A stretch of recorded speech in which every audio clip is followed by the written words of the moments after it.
A small update to what I've been doing. I've been putting the door on, taking it off and moving the body and shimming it and putting it back on, and it's sort of a gap I can probably do something with. I'm not going to worry about it yet because it's got to come off the chassis and it's all going to move, and got a little bit tight here, but it wouldn't shut at all before, and now it's sort of okay. So sills in. Made a new floor today.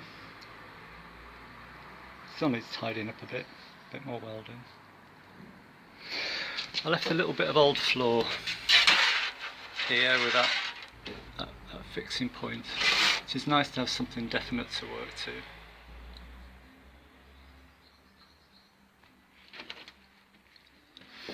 All the seat stiffeners are in. Had a bit of trouble here that these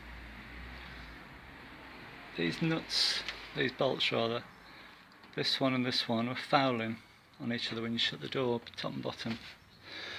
So I've changed those for countersunk.